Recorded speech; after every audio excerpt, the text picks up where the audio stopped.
Bienvenidos a su podcast Gloriosas Batallas. En esta ocasión cambiamos de set. Este set está fuera de Texcoco, ya nos estamos internacionalizando y venimos a entrevistar a Tania. Tania, bienvenida a nuestro podcast. Gracias. ¿Cómo te sientes? Nerviosa. Normalito, yo también me siento nervioso. Vamos a ir platicando muy relajadamente. Va a ser una charla, más que una entrevista, es una plática entre amigos. Tú no te preocupes, déjate fluir. Okay. Y quisiera empezar la entrevista, la charla contigo, haciéndote una pregunta. Si te acuerdas que más o menos como a los 7 años, un día tu mamá te dijo, a ver, vamos a platicar, vamos a tener esta, digamos, como charla para ver temas de la familia. Uh-huh. Y tú dijiste, yo sí tengo un tema. ¿Cuál es el tema? No me gusta que me digan cómo me tengo que ir vestida a la escuela. Sí. ¿Por qué? Ay, no sé. Mi mamá dice que soy contreras. O sea, siempre voy en contra de todo. Y la verdad no sé por qué, pero sí, no me acuerdo exactamente de ese momento donde yo dije, no me gusta que me digas cómo tengo que vestirme, pero me acuerdo de una vez que íbamos a ir a casa de mi tía y mi mamá me dijo, vete a poner los zapatos, no sé cuánto. Y entonces fui y me puse los zapatos.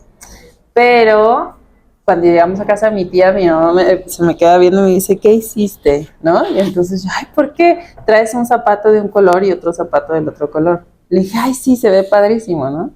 Y entonces se enojó horrible y me dijo, no, ¿por qué haces eso? Mi hermana me va a decir de cosas, no sé qué tal. Y resulta que años después, no sé si conoces la marca Camper, que sacaron, ¿no? En la moda esta de un zapato de una forma y otra. Y yo dije, pues yo marqué también. Yo impuse la... Fue, ¿no? Pero sí, siempre iba como en contra de mis principios que me dijera qué ponerme, porque sí era un poco rebelde con eso. Luego tampoco es que sea muy fashion, ni mucho menos, pero supongo que no me gustaba mucho que me dijeran qué hacer. Pero siempre fuiste así. Sí. ¿Crees que haya influido un poco la educación en la escuela? Totalmente. O sea, yo fui a una escuela, que yo no sé si te acuerdas, te lo conté alguna vez, yo fui a una escuela que se llamaba una escuela de educación activa. Y entonces su lema es enseñar a los niños, no me acuerdo bien cómo era, ¿no? Pero enseñar a los niños, ¿cómo era? ¿Sabes? Me estoy poniendo nerviosa. No te preocupes. Enseñar a los niños cómo pensar y no qué pensar o algo así, no me acuerdo bien cómo era el lema, ¿no? Pero básicamente era eso, ¿no? O sea, te enseñaban a generar tus propias ideas, ¿no? Y no a imponerte las ideas y decirte ¿Cómo pensar? qué tenías que estar pensando. Pensar? Exactamente. O sea, Entonces era más como el desarrollo cognitivo que explicarte cosas, ¿no? Y entonces si te ponían una actividad era pues libre, ¿no? Actividad libre. Entonces tú hacías lo que querías y no era decirte, pues tienes que agarrar esto y pintar aquí, poner acá, no sé qué, ¿no? Entonces era como una escuela muy padre. ¿Y esa educación fue toda la primaria? ¿O? Toda la primaria, y luego en la secundaria ya me fui a otra escuela un poco más estructurada. ¿Y no te costó trabajo? Pues no, la verdad que no, porque también era una escuela libre, o sea, era, bueno, medianamente, ¿no? Fue fundada por exiliados españoles de la República, ya después ¿no? de aprender más historia de España me enteré, pero no, es al final gente que está en contra de la monarquía, hubo una guerra, ¿no? Y entonces vinieron exiliados aquí a México, se llaman los exiliados de la Segunda República, y fueron pues los que iban en contra del régimen franquista, que era la dictadura, ¿no? Entonces también eran como libres pensadores un poco, ¿no? Entonces venían escritores, artistas, no sé qué. Pues todos ellos fundaron una escuela para sus propios hijos. Y entonces es una escuela que se llama el Instituto Luis Vives, que es también de gente un poco medianamente rebelde, ¿no? O sea, era más estructurada y estaba... Pero le dio continuidad a la educación primaria. Sí. Órale, qué padre. ¿Qué recuerdo tienes de la primaria? Así vívido, que digas, no manches, me acuerdo mucho de... El primer día que entré a De Crolí, me acuerdo que íbamos a un salón que estaba como en unas escaleras así, había como que subir un piso, y me acuerdo que yo llegué así de hola, y entonces todas así de hola, y era como mitad de curso, ellas ya se conocían de antes, y me invitaron a jugar y entonces ya fui a jugar con ellas. como subiendo la escalera. Me acuerdo como de ese momento, ¿no? Como de ¿Te subir la acuerdas cómo es? escalera. Ajá. Sí. Y no sé, estaba bonita la escuela, o sea, jugamos mucho. Había un patio así grande, había una zona como de tierra, árboles, podías trepar. Yo nunca he sido muy trepadora, pero podías hacer varias cosas y estaba bien. ¿Y la prepa? La prepa pues fue en el Vives también, o sea, en el Vives hice secundaria y prepa, y en el Vives también estuvo muy bien. O sea, en la prepa me acuerdo más del último año, como porque era un salón grande, sí me acuerdo como de primero y segundo, pero me acuerdo más de tercero porque ya nos fuimos a las áreas, ¿no? Y entonces yo estaba en área 1, que era matemáticas y otras cosas, ¿no? Y éramos solo 5, entonces sí, como me acuerdo de algunas clases que eran muy chiquitas y nos divertíamos un montón. Y luego mi amiga Cintia, que no sé si la llegaste a conocer, Creo que sí. de la prepa, con Sí, ella creo que sí. tenemos un montón de aventuras. Y muy bien, me acuerdo de Ahora, la prepa. ¿cuándo descubriste tu amor por las matemáticas? Desde chiquita, yo creo. O sea, me acuerdo, por ejemplo, en sexto de primaria, como que a mis compañeros, a mis amiguitos no les gustaban las matemáticas y entonces yo les explicaba, ¿no? Y entonces desde sexto me acuerdo como que yo me sentaba así al lado de alguien y le explicaba.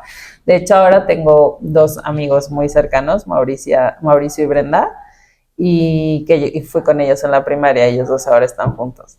Cada vez que nos ¿Qué? juntamos sí se acuerdan, ay, ¿te acuerdas Tú cuando nos me enseñaste explicabas. matemáticas? Sí, ajá, como desde chiquita siempre me gustaron, no sé. ¿Y cómo tomaste la decisión de estudiar algo de matemáticas? Estudié actuaría principalmente porque la mejor amiga de mi mamá es actuaria. Y ella, Ok. imagínate, o sea, ahorita que tiene 70 años, no sé, 70 Iba años. iniciando la carrera. Ajá, iba iniciando y no se conocía mucho la carrera.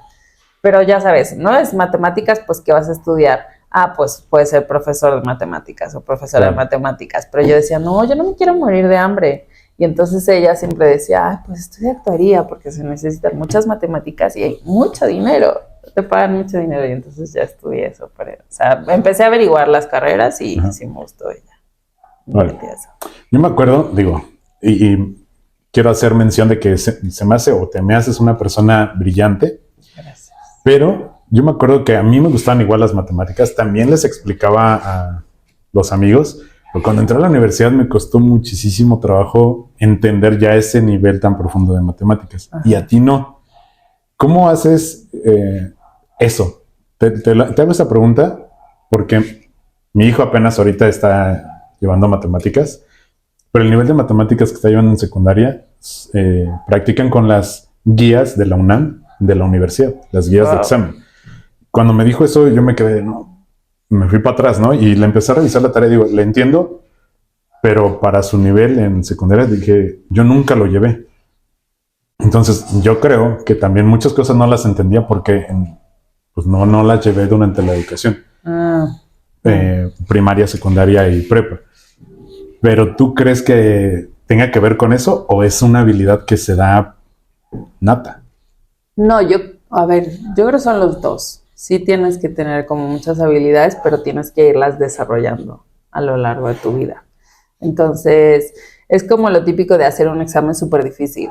En realidad no estás estudiando para hacer el examen, sino estás estudiando para resolver las preguntas del examen de forma más fácil, ¿no? Da igual qué preguntas te pongan, ¿no? Como hay una metodología y todo eso. Entonces sí creo que hay que saber estudiar, digamos, metodológicamente para luego poder enfrentarte a problemas complejos. Pero obviamente se te tienen que dar bien los números, porque el cerebro, pues es, ¿no? Derecha, izquierda, y se te tiene que dar bien el razonamiento lógico o no, ¿no? Y al final, pues, sí tienes que tener como una base, yo creo.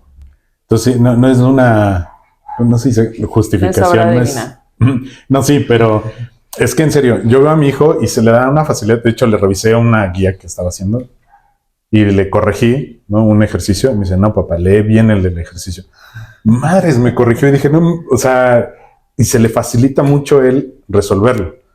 Y a mí no, ¿no? Y siendo que ya tengo una formación universitaria en matemáticas, ¿no?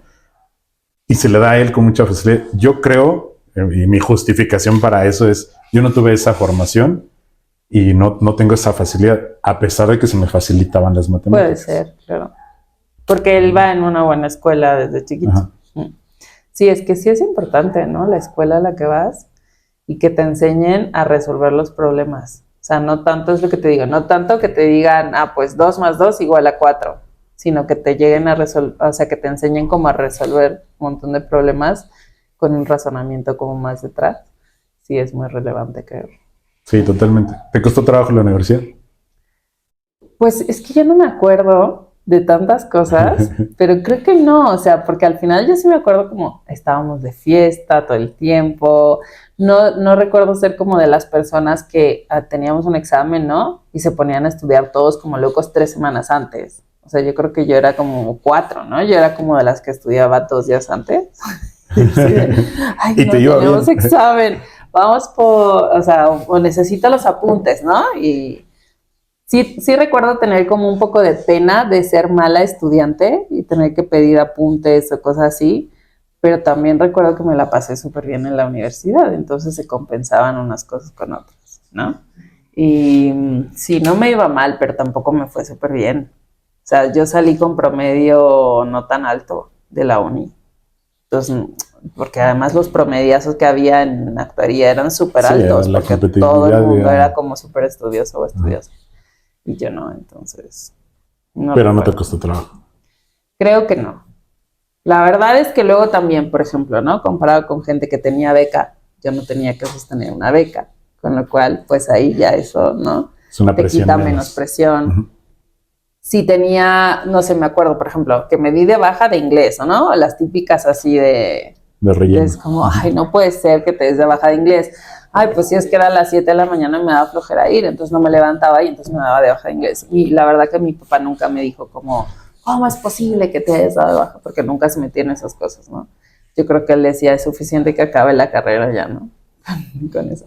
Entonces, al no tener ciertas presiones, creo que también es más fácil estresarse, más Fíjate que relajado. sí, yo fui becado, yo sí estaba becado, y sí es una presión adicional, ¿no? Es como voy a decepcionar a mis papás, ¿no? Ya no voy a poder estudiar en esta escuela. Sí, Claro, es una presión, pero bueno, al final también es algo que te permite estudiar si no tienes los medios para, ¿no? claro. Órale, qué chido. Mm. Ahorita platicaste de tu papá, pero quisiera saber quién fue el de la idea o la de la idea de estudiar de esa forma en una escuela que tenga educación abierta. De mi mamá, seguro. Mi mamá. Ella dice, que lo hablamos recientemente, que nos llevó ahí porque las hijas de una compañera suya de trabajo, creo que era, o una amiga de alguien, no sé, iban ahí. Y entonces se dio cuenta de que no quería que yo estudiara en la escuela donde estaba porque un día me intentó llevar, se me olvidó la tarea y entonces yo sí era como muy aplicada con la tarea, ¿no? Y entonces se me olvidó la tarea, intentó llevármela a la escuela donde estaba y que nunca pudo entrar a entregarme la tarea. Entonces dijo, no puedo permitir que haya un muro entre mi hija y yo. Estoy harta de esa escuela. Y entonces ya fue ahí que decidió cómo movernos, ¿no? Y entonces pensando como en qué escuela, pues encontró a esta amiga que iba ¿no? Llevaba a sus hijas ahí. Pero la verdad que era una escuela muy afín a mi mamá. O sea, mi mamá siempre fue muy abierta, digamos, en términos de ideales. Y sí era como, imagínate, fueron pioneros, ¿no? O pioneras en meter a sus hijos en estas escuelas, porque al final ahora está como más de moda, ¿no? Sí. La educación más abierta o, no sé, movimiento libre, ¿no? Educación como más creativa y todo eso, pues porque al final se desarrollan mejor los seres humanos, ¿no? Las personas. Pues en esos entonces, o sea, no era tan común y seguramente la tacharon de loca, así de qué estás haciendo con la educación de tus hijos, No ¿no? De sabes tus qué va a ser hijas. de ella cuando se... Ajá, exacto. Y de esa forma influyó tu mamá. ¿Y tu papá? Pues mi papá yo creo que se dejó llevar, pero obviamente nunca dijo, quiero una escuela, ejército para mis hijas, ¿no? Para nada.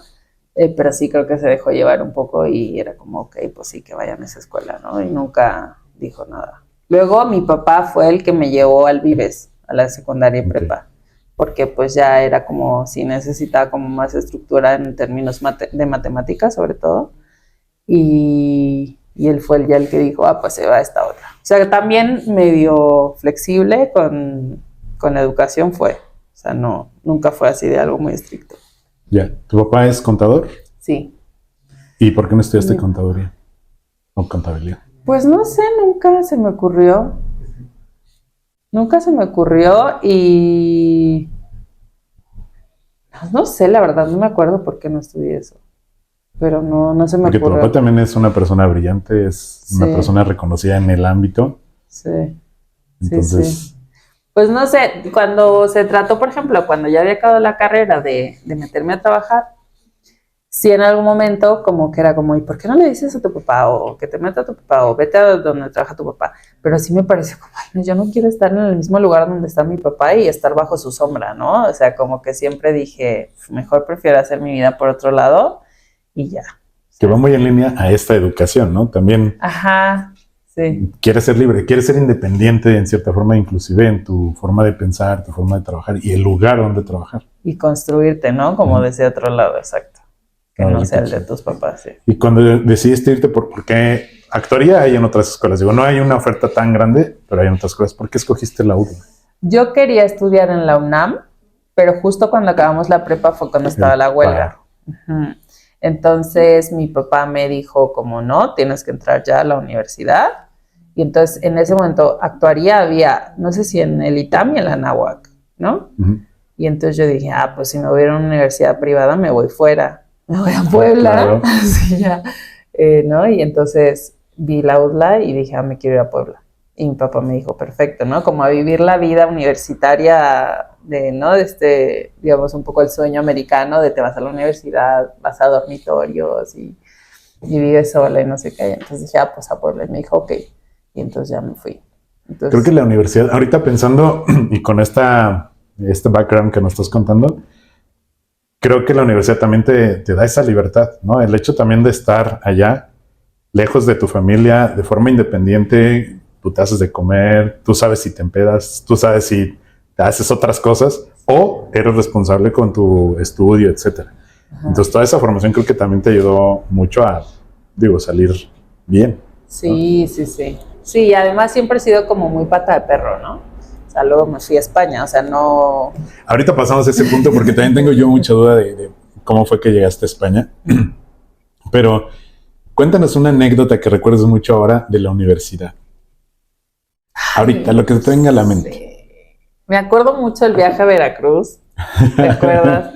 Que fue así como de, ¿qué hacemos? Pues yo decía, ay, qué rico unos mariscos en Veracruz, no sé qué, pues vamos a Veracruz, ¿no? Como tener estas aventuras de, vamos a no sé dónde, y entonces nos íbamos de viaje, porque además viajar me encanta, entonces era como, vamos un día de ida y vuelta a Veracruz. Y ya nos fuimos, me acuerdo mucho de esa. Me acuerdo mucho de cuando íbamos, que teníamos estos amigos, Mauricio y Ana, ¿no? De que quedábamos mucho en su casa a cenar y hablábamos y, ¿no? Resolvíamos el mundo y pedíamos pizza y veíamos tele o lo que sea y luego ya nos íbamos, ¿no? Como así más el cotidiano, menos como aventuras grandes, creo, sino como más el cotidiano. O de que estaba ahí en los dormitorios y de repente, me acuerdo mucho una vez que vino mi amiga Cintia de la prepa y cumplía años, pues no sé, en ese momento tendría que haber cumplido 20 y algo, ¿no?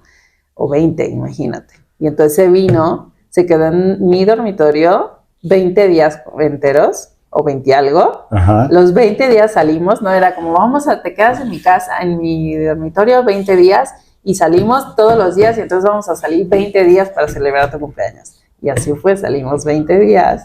Y luego fue que ya se metió al equipo de fútbol, porque si te acuerdas, estábamos sí, en el equipo de fútbol y entonces se vino al equipo de fútbol y ese año fue el que ganamos ganamos el campeonato por Cintia, que ni siquiera estaba en la universidad, pero ella estaba jugando. Ajá.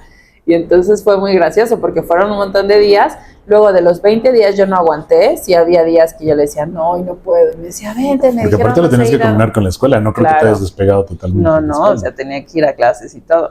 Sí, vamos a no sé dónde, que me dijeron que había una fiesta tal. Y yo, no puedo, ve tú. Ay, pero ¿cómo voy a ir yo si yo ni siquiera estudio aquí? Ay, sí, ve tú y yo aquí me quedo. Entonces ya salía ella, se hizo unas amigas, ¿no? Amigas como de gente que yo ni siquiera conocía y empezó a salir con gente ahí, no sé qué, y hasta que su mamá le dijo, ¿cuándo vas a regresar? Y entonces ya se regresó a México.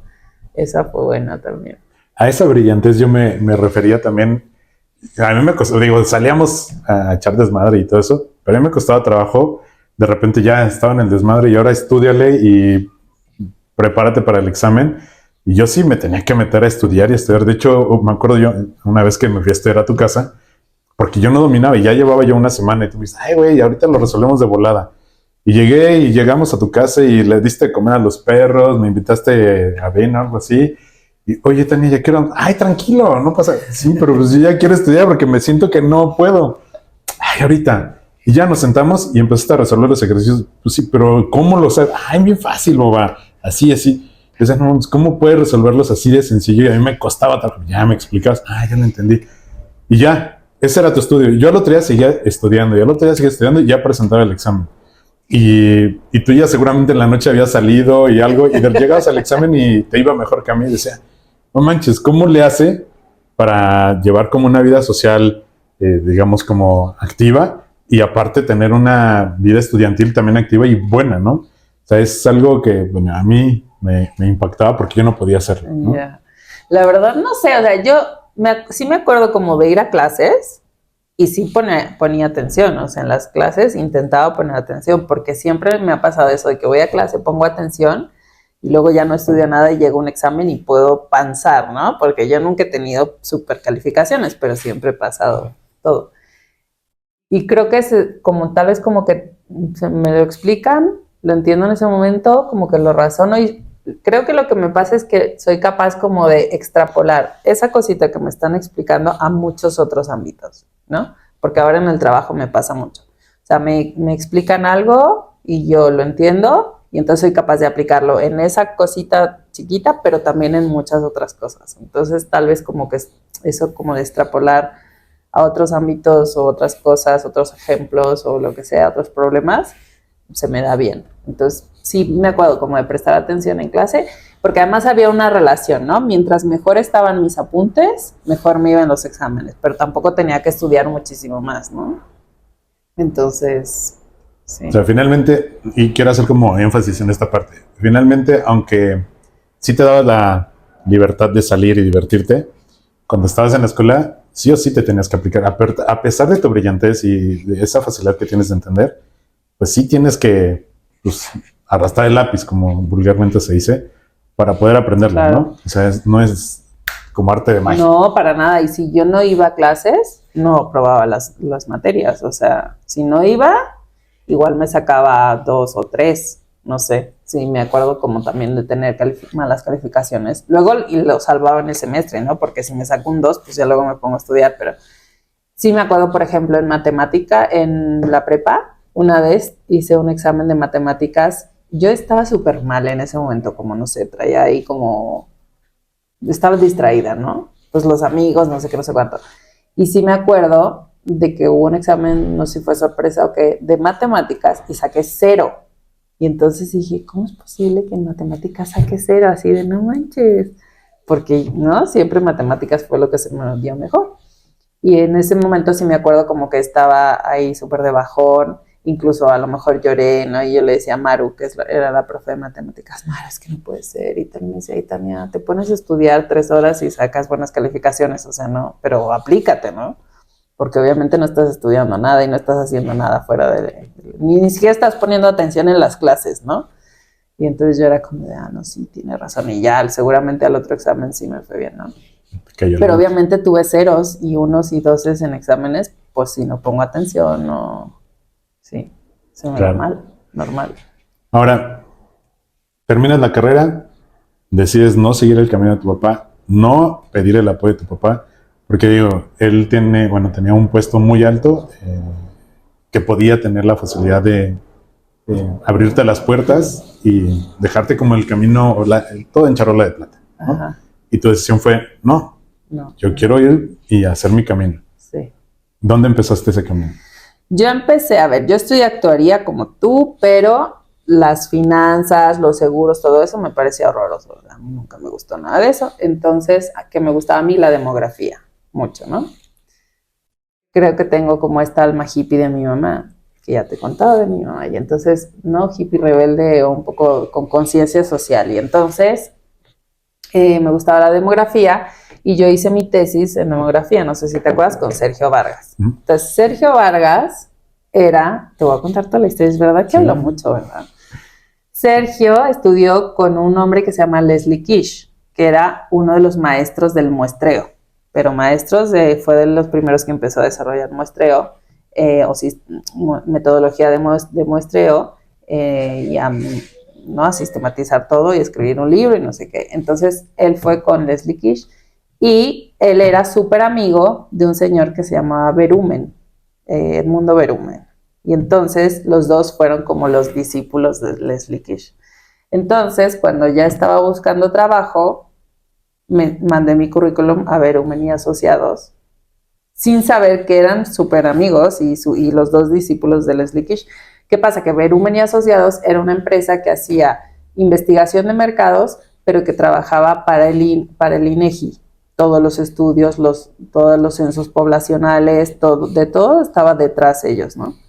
Y entonces yo cuando estaba buscando trabajo, que me acuerdo mucho que estaba con Hassel, siempre las dos buscando trabajo, ¿de dónde queremos trabajar? Y entonces yo siempre decía, yo tengo que trabajar para algo relacionado con el INEGI, ¿no? Y entonces ya mandé mi currículum a Berumen y Asociados, pero ni había oferta ni nada, o sea, yo les mandé mi currículum como a no sé quién. Hola, soy Tania, egresada de no sé qué, me gustaría trabajar para ustedes, ¿no? Con una super carta de motivación, pero ni me hicieron caso, entonces yo seguí buscando en otro lado. Y ya después de unas semanas, ya me escribían y me dijeron, pues vente, ¿no? Vente, tal día tienes una cita. Y entonces ya fui y directamente me entrevistó el señor Berumen, ¿no? Edmundo Berumen. Y entonces cuando me dice, ¿por qué quieres trabajar para mí? Le dije, la verdad no sé, pero a mí todo esto del INEGI me llama la atención, ¿no? Y entonces ya me dice, ¿qué hiciste en tu tesis? Y entonces ya le conté mi tesis. Y me dice, ¿con quién la hiciste? Le dije, con Sergio Vargas. Y me dijo, ¿puedes empezar mañana? Y le dije, sí. Y entonces ya empecé. ¿Qué pasa? Que Sergio Vargas y Edmundo Berumen se odiaban porque tuvieron ahí una historia personal yo creo que fue como algo así como que hicieron un estudio y entonces Edmundo Berumen se llevó todos los créditos cuando en realidad también había estado Sergio Vargas, o al revés, no sé si fue Sergio Vargas y se llevó todos los créditos o qué. Pero algo así, se debieron haber peleado por algo así, no tengo ni idea porque nunca entré en detalles, pero ya empecé a trabajar con él. Y me trataba fatal. Me decía, ¿no aprendiste nada en la universidad? Sergio Vargas no te enseñó nada. Pagaste tú los platos rotos de esa relación. Sí. Oye, pero bueno, no sé tú, pero yo cuando he tenido profesores de esa magnitud y con esa forma de enseñanza, y también jefes, ¿no? Les he aprendido un chorro. O sea, a pesar de que te tratan mal, tú sabes que también te están enseñando algo muy padre. Claro, y por eso estaba ahí, ¿no? O sea, entonces sí, aprendí muchísimo. Y luego también tenía una jefa, mi jefa directa, también con ella aprendí mucho. O sea, aprendí mucho ahí, mucho. ¿Y después de Berumen? Ya me fui a España a estudiar. Pero ¿cómo? A ver, esto está interesante. A ver, no fue así de, hoy amanezco con ganas de irme a España. No, o sea, yo estaba trabajando y entonces mi papá me empezó a decir, no, vas a estudiar una maestría y luego un doctorado y no sé qué, ¿no? Y yo como, bueno, sí, lo voy a pensar. Y ya me quedé ahí como con la idea. Y entonces empecé a averiguar qué podía estudiar de maestría. Y entonces al final ya después de averiguar todo, llegué como a dos vías, ¿no? Una era irme a estudiar con el famoso Leslie Kish en Estados Unidos, no me acuerdo bien ni a qué universidad era, y otra era irme a España a una maestría que estudiaba la gente que quiere opositar, y ahora te explico qué es opositar, para el INE, es como el INEGI de aquí, ¿no? Okay. Entonces lo estudia la gente para entrar a trabajar al Instituto Nacional de Estadística en España. Y a esa maestría ya se había ido Michelle, una de nuestras amigas de la universidad. Entonces yo dije, me voy a Estados Unidos. Inglés no hablo perfecto, medio hablo, pero me va a costar muchísimo estudiar o irme a España. Y ya está Michelle ahí, y si hablo español, me voy a España. Y entonces ya le dije a mi papá, me quiero ir a España, no sé qué. Y me dijo, ok. Entonces ya me fui. Pero te fuiste a hacer maestría. Me fui a hacer maestría. ¿Hiciste la maestría? ¿Cuánto tiempo duró la maestría? 1 año. 1 año. Sí, cuando llegué, resultó que en la maestría enseñaban muchas cosas de las que ya habíamos visto en la universidad. O sea, el sistema educativo en España tiene mucho que desear. O sea, tenemos buen nivel acá en México. Sí. Y entonces yo me aburría un poco. y como me aburría, me metí a trabajar. Entonces empecé a trabajar. Mientras estabas estudiando la maestría. Sí, Otra vez. Estudiando. Y entonces ya me metí a trabajar y ya fui enganchando trabajos. O sea, me metí primero a trabajar. Tenía 2 trabajos. Trabajaba en una taquería los fines de semana y cubría algunas noches de mesera, ¿no? Y luego tenía otro trabajo de beca en una empresa que hacía investigación de mercados. Y entonces estuve trabajando y estudiando. ¿Terminas la maestría y continúas en esta de investigación de mercados o...? Sí, no, continúo ahí. Me cambié de departamento porque donde yo estaba ya no iban a extender la beca, entonces me cambié al departamento de proceso de datos. Y ahí empecé a hacer proceso de datos. Y estuve creo que un año o así. Y ya hasta que me dijeron como, ya no.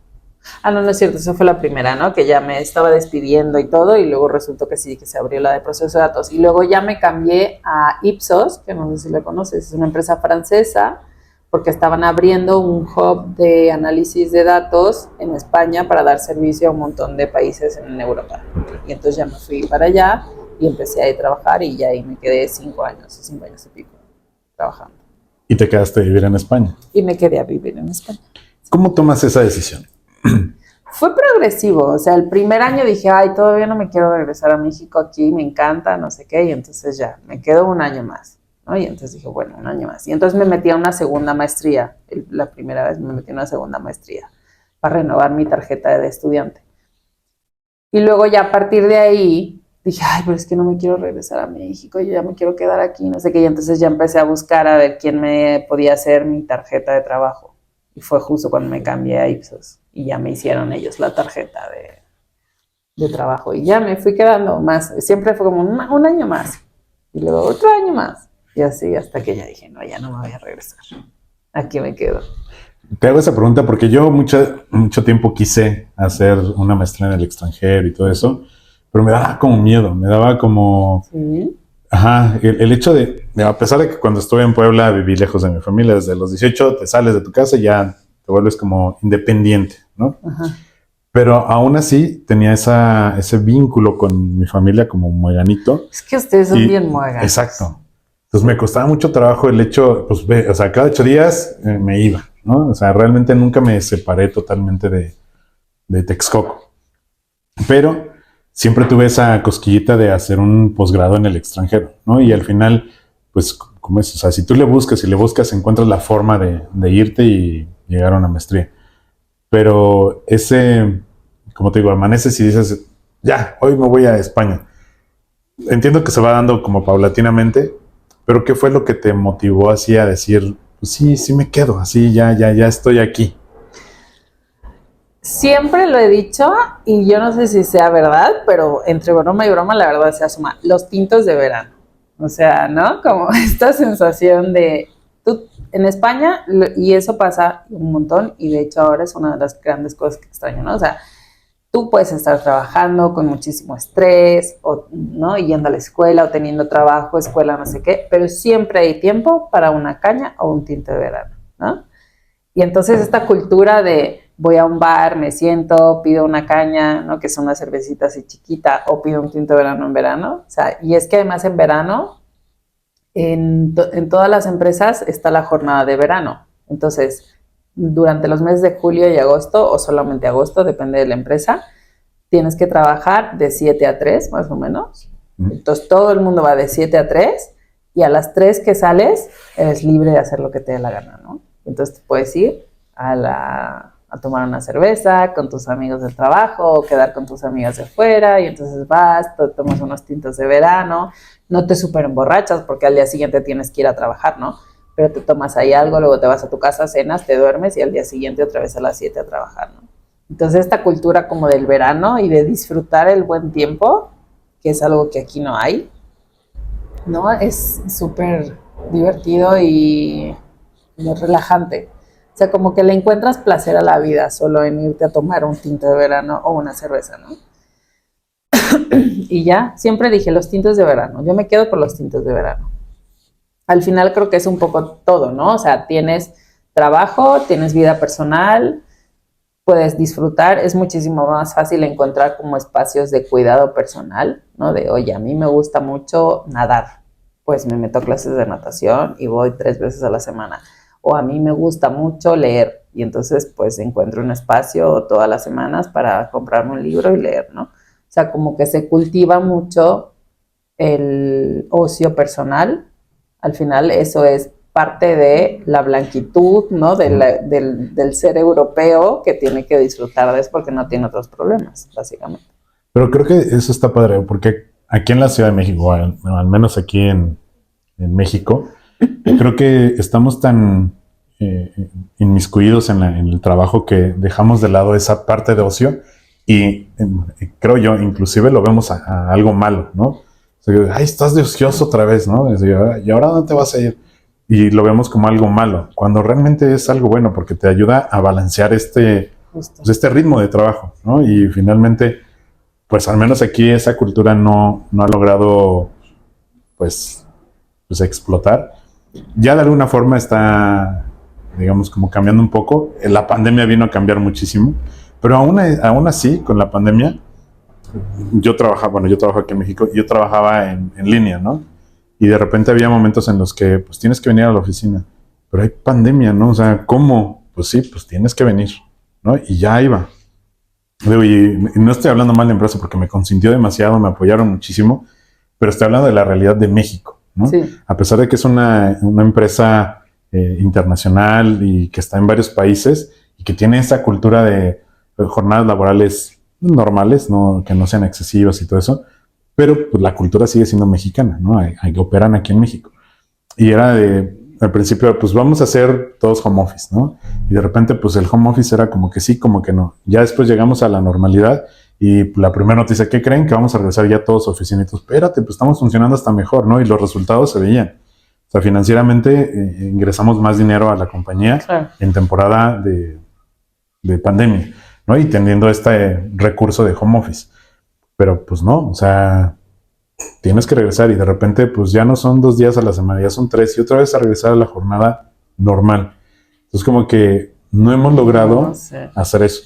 Y creo, bueno, hago este pequeño paréntesis porque tú estás ahorita en México, tú vives en España, pero estás ahorita aquí en México y estás operando desde México.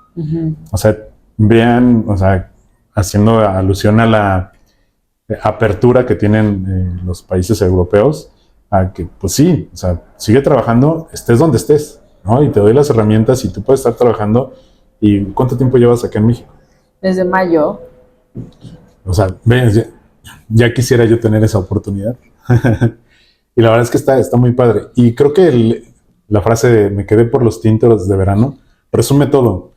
O sea, es en serio, no es porque seas alcohólica o algo por la excepción. No, para nada. De hecho, el tinto de verano es el vino tinto con coca o con Sprite, ¿no? Sí, puedes tomarlo con un refresco, se llama casera, que es un refresco que no tiene sabor, solo tiene un poquito de no es azúcar como, imagínate, sacarina o algo así.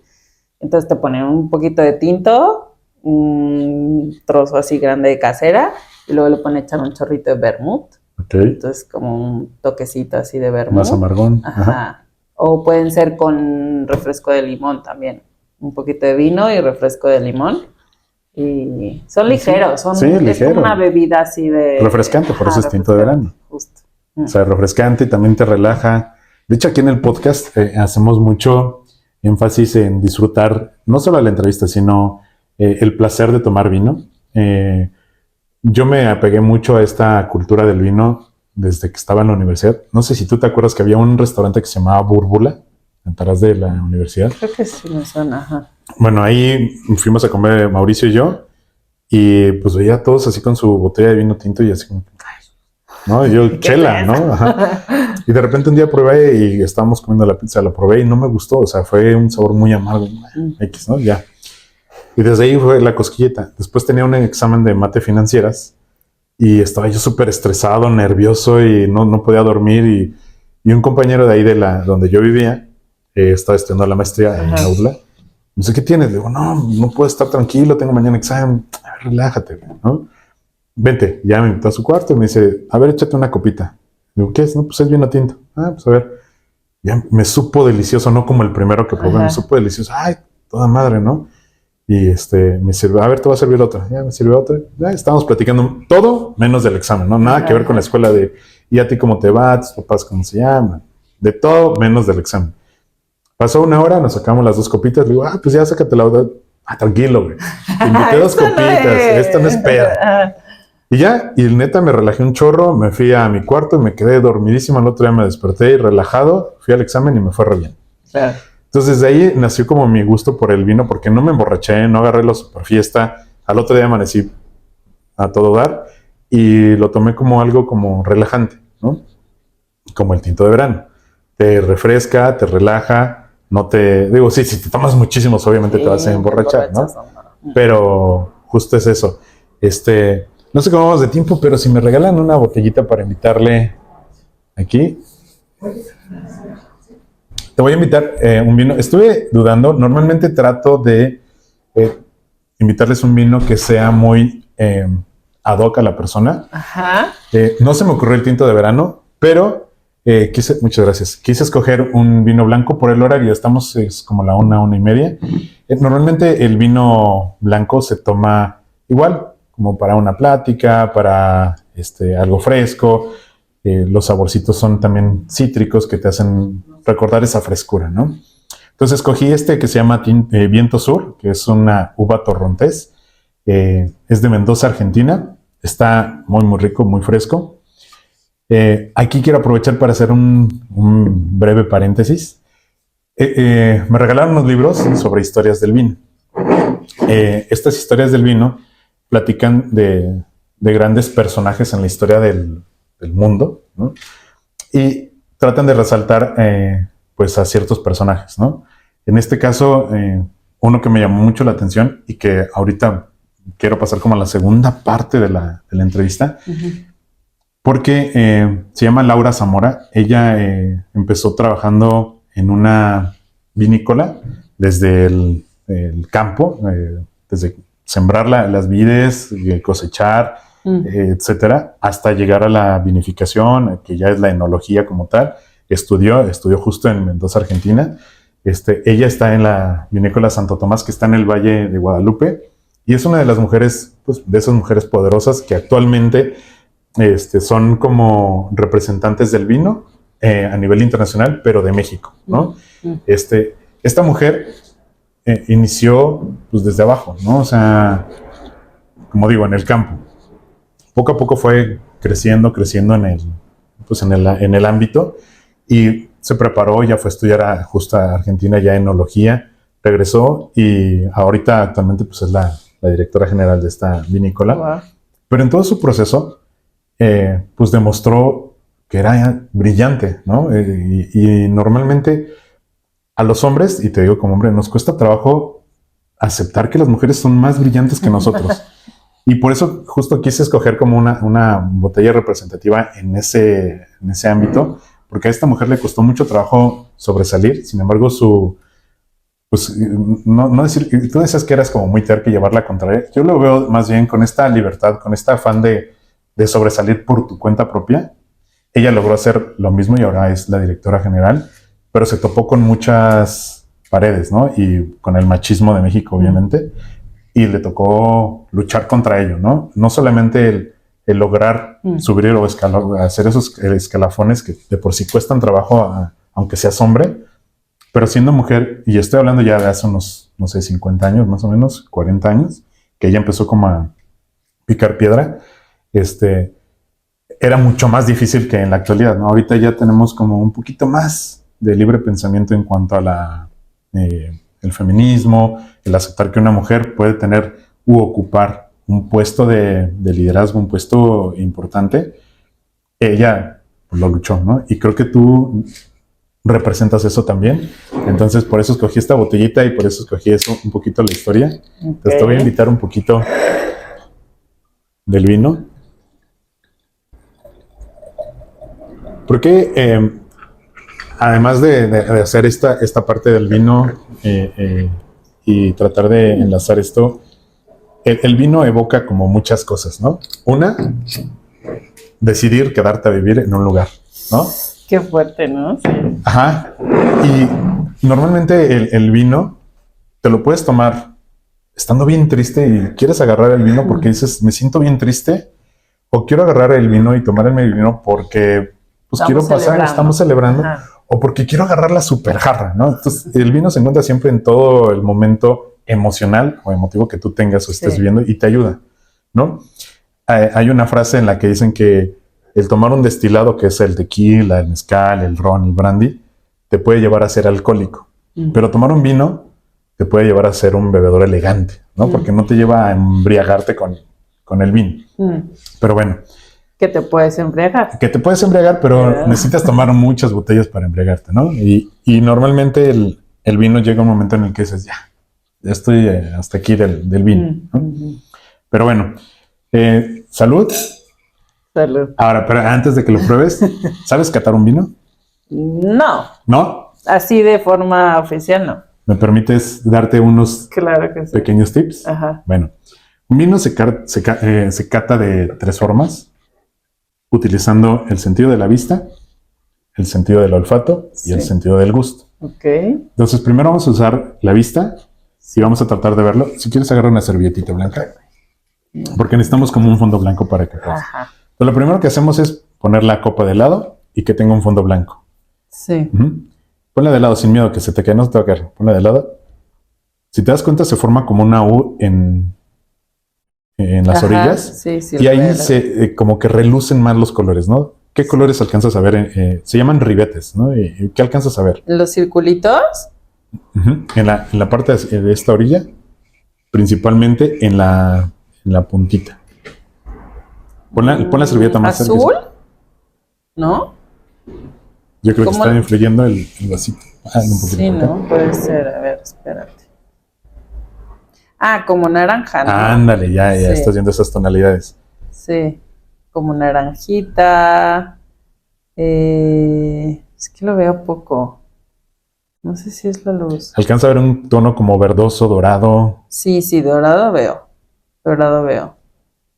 Sí, naranja, doradito. Esa es la primera parte que ves. Revisas que el vino esté limpio, que no tenga sedimentos, que tenga esa brillantez. Si alcanzas a ver el vino por sí solo, velo y, o sea, velo así de frente, de ladito, brilla. O sea, ves como un brillo. Sí. Ese es un vino que está limpio, ¿no? Y que tiene una transparencia pues muy alta.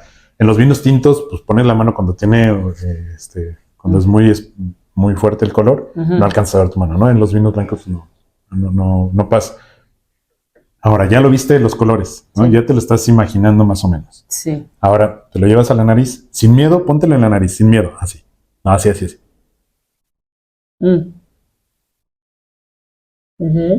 Huélelo. Qué rico. ¿Sabes cuánto tiene que no me tomo un vino? ¿Cómo cuánto? Pues mi hijo tiene 11 meses más 9. ¿Qué olores? Es mi primer vino, ¿eh? Huele... Ay, no sé, soy malísima. No importa, te debe de recordar algo.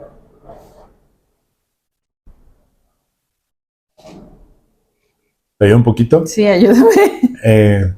Tiene aromas como cítricos, pero no cítrico como tal el limón, sino un cítrico como una manzana verde. Trata de identificarlo, una manzana verde, pero de esas manzanas que están no maduras, sino que están verdes, pero dulces. Ajá. Sí, es verdad. Huele muy bien. Ok, ahora vas a mover la copa. Ajá. ¿Sí? Para que se oxigene, ¿no? Exactamente, se oxigena y de inmediato llévalo a la nariz nuevamente y ve qué aromas salen. Está como más dulce. Exactamente. Está más dulce. Ahora, ya con esto en la mente, llévalo a la boca. Ay, está buenísimo. ¿No le hagas caso a ese primer sorbo? Ah, ¿no? No. Pues ya me gustó, imagínate. Dale un segundo sorbo.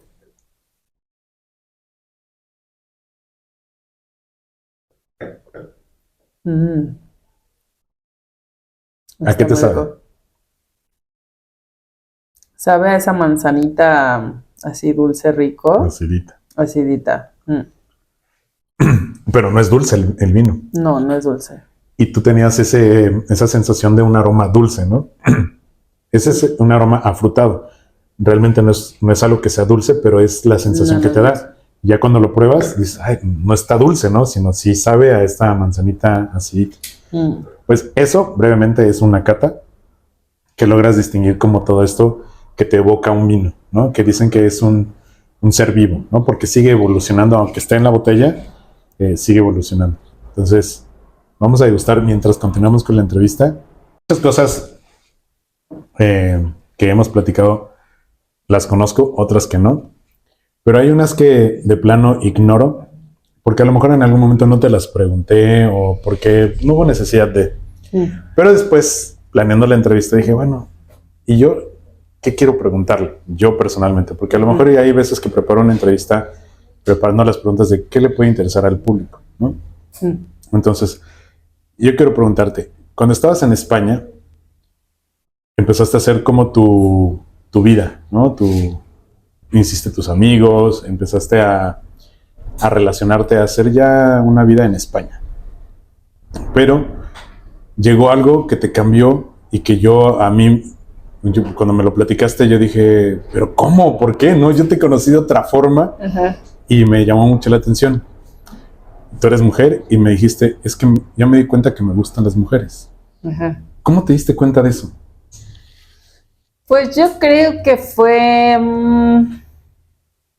Bueno, lo que me pasó fue que una vez estaba en una cena y conocí a una chica que me gustó mucho, ¿no?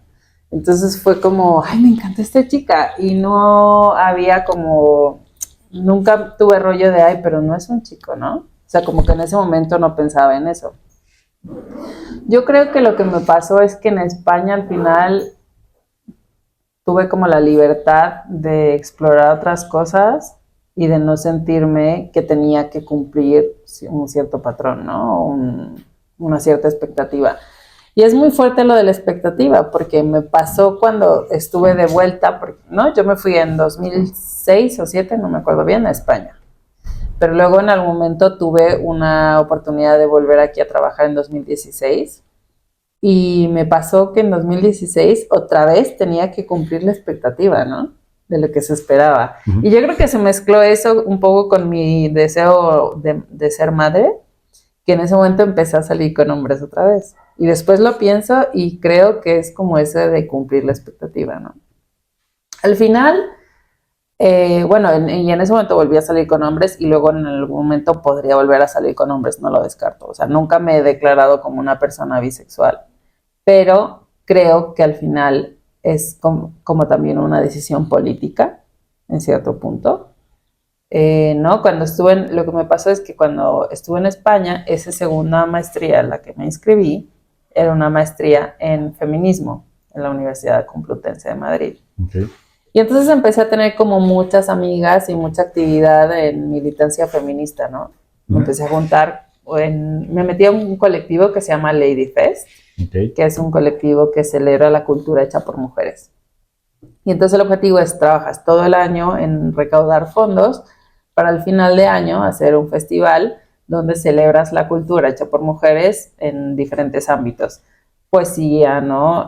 Pintura, música, ¿no? Al final hay como una serie es un evento como de 3 o 4 días y hay pues workshops, hay exposiciones, hay un montón de conciertos, ¿no? Entonces me metí a trabajar con estas chicas en esto, ¿no? Es lo que te decía, combinas bien tu trabajo. Yo en ese momento, imagínate, estudiaba y hacía esto de Lady Fest, ¿no? Entonces como militancia feminista y entonces empecé como a leer mucho, a tener como más conciencia feminista y todo eso, y conocer a esta chica fue como natural, o sea, fue una cosa como natural de, ay, me encanta ella, ¿no? Porque ella es súper feminista, luego era como medio andrógina, ¿no? O sea, no era como... femenina. Sí, no, para nada, ¿no? Pero era como súper moderna y además ella es de Austria, ¿no? Entonces era como también atractivo de los países nórdicos, ¿no? Ajá. Y entonces fue como muy natural, ¿no? Y entonces dije, ya está, me gustan las mujeres. Luego es verdad que otra vez volví a salir con chicos, o sea, no es... sí, como algo muy estructurado, pero es una decisión más política, creo, no estar con hombres o tener parejas hombres. Pues por todo lo que hay alrededor, ¿no? El tema del machismo, por supuesto, pero también porque tener relaciones con mujeres es muy diferente, o sea, no, no hay muchas cosas que tienes cuando tienes relaciones con hombres y no hay muchas, sí, como que, no sé, es diferente, es diferente. Entonces, sí, fue como de, ay, pues ya voy a estar con mujeres, ¿no? Y entonces ya empecé a salir solo con mujeres, a estar con chicas y ahora tengo una pareja, una mujer y al final, pues, como que logras, o logré encontrar, digamos, un espacio más seguro para las cosas que me pasan a mí con mis parejas, ¿no? Que puedo resolver más fácilmente con una mujer que con un hombre, ¿no? O sea, yo tengo como un montón de issues vinculadas al tema familiar, por ejemplo, ¿no? Que luego he trabajado en terapia muchos años, pero pues al final en mi familia, ¿no? Hemos estado muy cerca mi mamá, mi hermana y yo. Y entonces pues hay muchos temas como de pelear por el amor de la madre, ¿no? No sé qué, ¿no? Pues hay como un montón de cosas que tengo que ir trabajando a lo largo de mi vida y que me es más fácil trabajarlas con mujeres, no sé. Entonces me siento más cómoda, creo que políticamente para mí es mucho más acertado, correcto, y sí me siento más feliz con una mujer que con un hombre. No significa que no pueda tener relaciones con hombres, pero al final como que no me gusta tanto, creo. ¿Cómo lidias con eso? Porque tengo entendido, bueno, no tengo entendido. Creo que hay personas que tienen ese deseo reprimido por cumplir con estos, no sé, Estándares, estándares ajá, de la... expectativas, ajá. Y que por cumplirlas no dejan o no son libres con su sexualidad, con, sí, con ellos mismos, ¿no? Uh-huh. ¿Tú qué consejo le darías a esa persona que está en... Eh, yo Pues sé sí, que me gustan las ¿no? mujeres, pero no me atrevo porque tengo que cumplir las expectativas? Yo creo que ahora, en estos nuevos tiempos, ya la expectativa es otra, o sea, ¿no? Yo no sé si tú lo ves, por ejemplo, con tus hijos, ¿no? Pero ya hablan de muchos temas que no, antes no hablábamos cuando teníamos esa edad, o ya se mueven más flexiblemente en otros ámbitos, ¿no? Por ejemplo, personas transgénero o el género no binario, ¿no? O si eres niña y te gusta siempre ir de pantalones, o sea, ya no, ¿no? Ya no pasa eso de, pero eres niña, tienes que llevar falda. O sea, ya actualmente creo que es mucho más fácil y los estándares se han abierto bastante, ¿no? Pero al final, bueno, el consejo es pues, que te valga madres, ¿no? O sea, lo que piense la gente, básicamente, que eso yo lo llevo a cabo muy bien y a veces me va bastante mal, porque aquí en México la gente es más sensible, no sé, o sea, no somos muy sensibles y entonces si algo te vale madre, si a la otra persona no, entras en conflicto, ¿no? Pero sí, pues al final es tu vida, ¿no? Y es tu felicidad y no puedes estar arriesgando tu bienestar personal por estar cumpliendo la expectativa de alguien, que sea tus papás, tus abuelitos o tus tíos o quien sea. Pero para ti fue fácil Para mí fue eso. fácil porque no estaba aquí. O sea, y de hecho incluso fíjate, mi amiga Cintia, a la que ya he hecho muchas veces reverencia, mi amiga Cintia es lesbiana. Y siempre lo supimos en la escuela, ¿no? O sea, ella sí era como desde siempre que le Sí, ¿qué dices? gustaban las niñas. Se nota. Se nota, se nota. Y cuando estábamos en la prepa y ya incluso en la universidad, siempre nos peleábamos porque era como, no, tú eres la lesbiana. Y ella me decía, no, tú eres la lesbiana. Y ya, no, güey, tú eres la lesbiana, ya, o sea, no te hagas, ¿no? Y era así como estarnos peleando, siempre. Y, y al final es eso, ¿no? Como ella lo tuvo más difícil porque ella estuvo aquí, se quedó aquí y entonces lo tuvo más difícil porque era, ¿no? Hablarlo con su mamá, hablarlo con su abuelita, con sus amigas, incluso en la prepa, y lo hablamos hace poco, hace casi nada, ¿no? De, güey, yo creo que en la prepa Lorelei me dejó de hablar porque era lesbiana y tenía un problema con eso. Y sí, seguramente fue por eso, ¿no? O dejó de frecuentarla tanto. O sea, como que aquí hay muchas barreras. Para mí fue súper fácil porque estaba a 10,000 kilómetros de distancia. No tenía que rendirle cuentas a nadie porque yo vivía allá y no estaba aquí. Y pues el mes que venía aquí, pues todo bien, ¿no? O sea, si venía de vacaciones, pues todo bien, o sea, no tenía que... Pero en algún momento tuviste que enfrentarte, ¿no? Sí, A claro, esta y cultura hablar con mi mexicana. mamá, y hablar con mi papá, y todo el mundo, ¿no? Lo haces así como para, ¿no? Salir del closet. Eh, la verdad es que mis papás son relajados, o sea, no relajados porque obviamente tuvieron sus issues cuando esto pasó. Y luego me acuerdo mucho que mi mamá me decía, no sé qué hice mal para que estuviera pasando todo esto. Y luego, no, porque además luego, para el colmo de mi madre, mi hermana también está con mujeres, ¿no? Y entonces cuando mi hermana empezó a estar con mujeres, ya no sé qué hice mal doblemente, ¿no? Y entonces es como esto de, ¿qué hice yo mal para que pasara esto? Pues no hiciste nada, al contrario, hiciste todo bien y perfecto, porque está pasando, ¿no? O sea, es positivo. Y luego resulta que uno de mis sobrinos es un niño trans, entonces, ¿no? Es como, al final, pues sí, lo tuve que hacer, pero mis papás no son los típicos de super mochos, de religiosos y eso, y te dejo de hablar, no para nada. O sea, sí con sus temas, ¿no? Mi papá, muy bien, pero no te vayas a convertir en una lesbiana camionera, ¿eh? Y yo, no te preocupes, nunca voy a ser una camionera, o sea, no tiene nada que ver con eso. Pero sí, en algún momento pues lo enfrentas y lo hablas y ya. Pero te digo que para mí era súper fácil porque estando allá, ¿Quieres otro? pues estás ahí, ¿no? O sea, no tienes que rendirle cuentas a nadie. Luego es verdad que luego están otros temas, ¿no? Por ejemplo, en el trabajo. O sea, yo nunca he ocultado mi orientación sexual o el hecho de que mi pareja sea una mujer. Pero pues si no me preguntan, tampoco lo ando gritando ahí a los cuatro vientos, ¿no? Entonces, en el trabajo sí es un tema complicado, sobre todo porque hay ciertas personas que sí son como de súper derechas, ¿no? El director financiero, por ejemplo, es de súper derechas.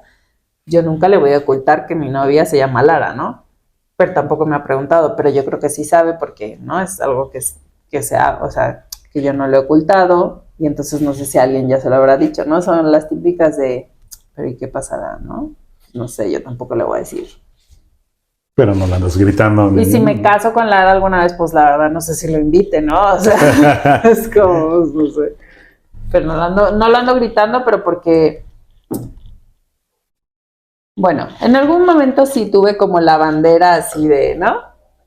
Vamos a abanderar un poco la situación, pero ahora mismo no, y creo que tampoco lo necesito. Entonces no lo ando gritando, pero por ejemplo, si hubiese alguna injusticia vinculada con eso, con alguna otra persona tal, creo que sí me abanderaría del tema y le diría algo, ¿no? O sea, no es... Ahorita, por ejemplo, ¿en qué trabajas? ¿Qué haces exactamente? Hago consultoría, trabajo en una empresa que hace consultoría. ¿Consultoría en qué? Consultoría de negocios, datos e inteligencia artificial. Ok, ¿tus clientes son como quién? Mis clientes son, pues, yo trabajo en un área que se llama retail, o sea, en una business unit de retail, y mis clientes son retailers. Pues en España, supermercados tipo Carrefour o ¿no? los supermercados así más grandes, tiendas de otras cosas. Aquí en México trabajo con Chedraui. ¿Y tú a qué les ayudas? Pues ahora mismo les estoy ayudando, por ejemplo, con una cosa concreta. Trabajo generalmente con áreas de CRM, de clientes, y les estoy ayudando pues a establecer un poco cómo deberían ser las mejores prácticas de ejecución de campañas en el supermercado, ¿no? Por ejemplo, tipo Kellogg's, ¿no? Antes pues se anunciaban un montón cereales, todo el tema de cereal, el cereal para desayunar en la televisión, ¿no? Cuando éramos niños estábamos viendo la tele y nos salían Claro, las azucaritas, ¿no? O cornflakes, o lo que Toño. sea. Ajá. Y entonces ahora todas las empresas de súper, pues de comida, están invirtiendo en publicidad en otros lados, porque ya la gente casi no ve tele. ¿Dónde? Pues mucho se va a los supermercados, ¿no? Entonces es pues en el súper, con todos estos temas de publicidad o pues sí, lanzamiento de campañas, ver las mejores estrategias para clientes, para gestionar clientes o incluso en otros ámbitos tipo, oye, queremos relanzar mi Chedraui, que es su programa de lealtad, ¿qué tenemos que hacer? Pues un poco de consultoría sobre qué se tiene que hacer, trayendo las mejores prácticas de Europa a México y de España, ¿no? A México, porque en España pues he trabajado con muchos supermercados y entonces estamos como trayendo mejores prácticas para acá sobre trabajo, sobre qué tenemos que hacer. Tenemos ahí un equipo desplegado pues muy, muy grande. A lo mejor hay, no he contado, no me acuerdo bien de los últimos conteos, pero a lo mejor hay 30 personas nuestras ahí, ¿Y ¿no? qué hace una actuaria especialista en muestreo que le gusta toda esa parte haciendo esto? Pues yo caí ahí por casualidades de la vida, o sea, yo me gustaba todo el tema estadístico, luego de ahí ya me fui a investigación de mercados y luego me fui a una empresa que se llama Logista, que es de distribución, ¿no? Temas de distribución. ¿Qué pasa? Que bueno, no me acuerdo bien en qué año, mi papá nos comentó que estaba enfermo y tenía una enfermedad, y entonces a mí me entró, ¿no? El de, uy, tengo que pasar más tiempo en México, tengo que pasar más tiempo en México. Entonces salió una oferta de la empresa donde estoy ahorita para un jefe de proyecto que viniera a ejecutar proyectos a México. Entonces yo dije, oye, es mi trabajo perfecto, Claro. o sea, trabajo para una empresa española, pero me mandan a México, ¿no? Y entonces apliqué a la oferta, pero en ese momento no me llamaron. Y lo que pasa es que yo conocí a alguien que ya estaba adentro porque había trabajado conmigo. Entonces ya le dije como, Jorge, oye, estoy intentando entrar a esta empresa y no sé qué. Y ya me ayudó él, pues un poco hablando de mí y todo eso. Ya llevaron mi currículum y ya me hicieron una entrevista. Empecé a hacer todas las entrevistas y ya me quedé. Entonces fue un poco casualidad porque en realidad me fui a trabajar ahí porque pues quería venir más tiempo a México, ¿no? Y ellos me podían mandar. Entonces empecé ahí, empecé en el área de banca y estuve en banca, pues no sé, un año y pico o así. Y luego ya les dije como, ya está, me voy, estoy aburrida, ya no quiero estar aquí. Y me iba a cambiar de trabajo y entonces ya me llamaron de retail y me dijeron, oye, hay un proyecto, porque me dijeron, no te vayas, ¿qué quieres para no irte? Y les dije, pues ir a México, ¿no? O sea, yo me vine aquí para ir a México. Y entonces me dijeron, te vas mañana a México. Y yo, no, ¿cómo crecí? Sí, la próxima semana hay un proyecto justo y te puedes ir. Y entonces ya me vine para acá. Y empecé a trabajar y ya me quedé un año y luego ya volví a España y así, ¿no? Como que cada vez que, o las dos veces que he venido, yo pienso que es a venir a estar 2 meses y al final me quedo más tiempo. Y estoy aquí y ya. La Ahora ya me combinación regreso. perfecta. Qué padre. Pues mira, nuestro podcast se llama Gloriosas Batallas porque justamente eh, enaltecemos a las personas que, a pesar de tener batallas, la que sea, han ido sorteándolas de tal forma que se ha vuelto glorioso y han llegado a escalar y a hacer lo que quieren ser.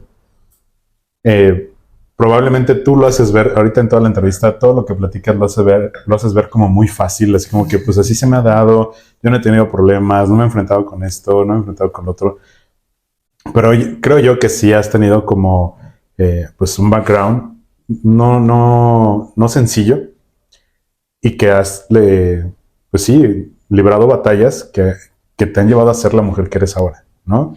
De entrada, tus papás están separados, ¿no? Esa batalla seguramente te tuvo que haber afectado de alguna Sí, u otra forma. sí. ¿Tú recuerdas cómo fue esa separación? No, no recuerdo, pero al final pues sí hay como muchos temas de, ¿no? De base vinculados a eso, a la separación de los padres, a los divorcios, a las peleas, a la ausencia del padre, ¿no? Como todo eso. Entonces sí. ¿Y lo recuerdas o tratas de no recordarlo porque te afectó Es de que yo era alguna muy forma? chiquita, tenía 6 años, la verdad no me acuerdo. Y yo creo que mi memoria sí es como muy selectiva, ¿no? Me acuerdo de algunas cosas, solo las que me interesan. Y las otras las desechas. Las otras las desecho. Sí. Después, pues pasó el tiempo, vivías con tu mamá, tu papá sí las apoyaba, pero finalmente tu mamá era la responsable de ustedes. Sí. Y la relación que tenían, si bien es, digamos, buena, siguen juntas hasta la fecha, pero había momentos ríspidos en los que no había como algunas confusiones y todo eso. ¿Qué sentiste cuando tu hermana dijo voy a ser mamá? No, bueno, fatal, fatal. Porque, claro, mi hermana y yo hemos tenido las mismas oportunidades, ¿no? Pero somos personas súper diferentes. Entonces, mi hermana se embarazó muy joven y, y pues yo no entendía por qué quería ser mamá. si podía tener o hacer como muchas otras cosas, ¿no?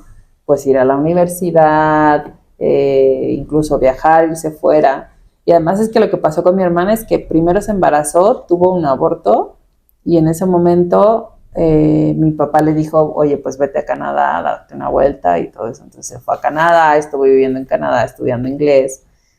Y luego cuando regresó se volvió a embarazar. Entonces yo decía, pero ¿cómo no? O sea, No entendió. no entiendo, no entiendo cómo está pasando esto y es, además es lo que quiere, ¿no? Entonces no, nunca lo entendí, fue muy duro. Pero bueno, pues así es la vida, ¿no? Mi mamá, me acuerdo que siempre me decía, pues es que tu hermana está destinada a ser mamá, o sea, eso es lo que quiere ser, ¿no? Y lo va a hacer bien y ya está. Y sí, la verdad, mi hermana es muy buena mamá con sus hijes. Ha hecho cosas mal, obviamente, pero en general yo creo que tiene como muchas virtudes la forma en la que ha decidido educar a sus hijos y está bien, ¿no? Al final iban a estar bien, o sea. Entonces sí, fue un golpe bajo, mi hermana siendo mamá muy joven. Y sobre todo que además también era muy joven, era muy irresponsable, ¿no? Yo no sé si tú te acuerdas algunas veces que yo me tenía que quedar cuidando a mi sobrina, o algunas veces que a lo mejor teníamos una cena o algo y yo llegaba con la niña, ¿no? Porque pues mi hermana no aparecía, no la recogía, me decía voy a recogerla a las 8 y llegaba a las 11 o cosas así. Entonces yo a veces decía pues no voy a parar mi vida por esto, ¿no? Y me tenía que llevar a la niña a todos lados o así. O mi mamá también, ¿no? Tenía que cuidarla. Entonces también en ese sentido pues fue como golpe bajo, ¿no? Porque de repente tenías que ser también tu responsable de una personita más, ¿no? Claro. Y bueno, ya pasando eso, el vivir en España también no fue todo color de rosa. O sea, ahorita que platicabas, bueno, hace ratito decías, los fines de semana también tenía que chambearle de mesera. Sí. O sea, te digo, lo haces ver tan bonito que dices, no, esta vieja no sufrió, ¿no? No. Y la verdad es que también el hecho, no trabajabas también así, ay, yo quiero ser mesera, ¿no? Ese es mi... No. O sea, también trabajabas por alguna necesidad y porque querías complementar tu ingreso para tus gastos, etcétera. ¿Cómo fue esta parte? Porque la parte bonita ya la platicamos. Ya. Pues yo empecé a trabajar porque no quería estar todo el tiempo en la maestría, ¿no? Pero lo de los fines de semana fue porque a mí mi papá siempre me dio dinero para Manutención. sí, para mantenerme, ¿no? Pero yo siempre culturalmente le daba dinero a mi mamá. Entonces a mí me daba mucha cosita agarrar el dinero que me daba mi papá para dárselo a mi mamá, porque, ¿no? Pues al final ellos dos siempre tuvieron sus conflictos y yo decía, pues no es justo que mi papá me esté dando dinero para mantenerme en España y yo agarré eso y se lo dé a mi mamá. Entonces, como yo cuando estaba aquí en España, en México, perdón, sí le daba dinero cuando los primeros años que empecé a trabajar, cuando me fui dije, pues ni modo que ahora mi mamá se quede sin dinero, ¿no? Entonces me metí a trabajar en la taquería para mandarle dinero a mi mamá. Entonces estuve pues así bastantes meses hasta que luego ya me conseguí el otro trabajo, ¿no? Pero sí fue una época dura porque al final tenía que ir a la escuela, en las tardes, tenía que ir en las mañanas a trabajar y tenía que ir a la taquería los fines de semana y hacer turnos o a veces jueves, viernes y sábado o domingo, ¿no? Para sacar una lana extra y ese ritmo de vida, pues, ¿qué día descansabas o qué hora descansabas? O sea, era choncho. Sí, sí. Ese tipo de batallas no conocemos realmente de lo que vive una persona. Yo te veo a ti, te veo feliz, te veo contenta y ahorita vamos a tocar el tema de Yul, pero realmente aunque eres mi amiga y te conozco, ¿no? Pero no sé realmente todo lo que pasó atrás ¿no? Y veo a la mujer exitosa y a la mujer libre que hace lo que quiere, pero sí ha pasado por cosas fuertes, ¿no? Por ejemplo, dígase lo de tu papá, hace rato lo platicaste muy sencillo, pero el recibir esa noticia, pues finalmente todo el tiempo viste con tu mamá, ¿no? Y tu mamá siempre fue responsable y son las mujeres que son por toda la educación que les dio tu mamá. Pero tu papá también fue una parte fundamental en tu vida, ¿no? A lo mejor en la educación como tal, no mucho, pero sí en tu vida. Y cuando te dan una noticia así, seguro impacta de una manera fuerte, ¿no? Y más cuando tienes a tu papá en un peldaño, como decíamos al principio, el señor es una persona brillante, tenía una posición muy importante en una consultoría y de hecho, voy a contar una anécdota. Igual, yo estaba en una comida y de repente platicando con una persona que no conocía, que hasta ese momento la conocí, empezamos a platicar de diferentes cosas y me platicó, yo trabajo en esta consultoría. Me dije, yo conozco al papá de una amiga, bla, bla, ¿y cómo se llama? Pues tal. No manches que conoces al señor. Yo sí, pues ¿qué? Pues es el papá de mi amiga. No, él es el patrón, él es el... Y yo decía, ay, güey. Yo en ese momento, a mí me cayó el 20 del nivel de personaje que era tu papá, ¿no? ¿Tú qué sentiste cuando te dieron esa noticia de que tu papá estaba enfermo? Pues fue un shock, ¿no? Porque al final ves a la persona que está súper, ¿no? Tú dices así, súper empoderado en la vida, en el mundo, logrando sus máximos retos, porque además mi papá viene de una familia muy humilde. O sea, entonces su papá, o sea, ellos eran muchos hermanos y mi papá pues estudió en el Politécnico como pudo. Yo creo que mi mamá lo ayudó a terminar la carrera. ¿No? Y empezó trabajando pues desde lo más abajo y llegó a ser una persona muy, muy importante. Entonces, ¿no? Pues a través del esfuerzo, ¿no? Y del trabajo también. Entonces, pues tú ves todos esos logros a lo largo de la vida y de repente un golpe abajo porque está enfermo y se va a poner mal, ¿no? En algún momento. Entonces, pues es como difícil y sobre todo estando lejos, ¿no? O sea, yo en ese momento fue cuando me planteé, tengo que estar más en México, tengo que ir más, porque pues sí, ¿no? Si se enferman tus papás, si se enferman tus hermanos, si se mueren tus abuelitos, ¿no? O sea, cuando se murieron mis abuelitos yo no estuve aquí. Entonces son este tipo de cosas, pues las más duras y difíciles de estar lejos, ¿no? Y al final, pues sí, mi papá es muy importante y siempre fue muy importante para mí porque fue una figura muy, ¿no? O sea, al final era una figura que tenía mucho, al final, ¿no? Tenía como mucho poder sobre mí, ¿no? Todo lo que él opinara, todo lo que él dijera y todo eso.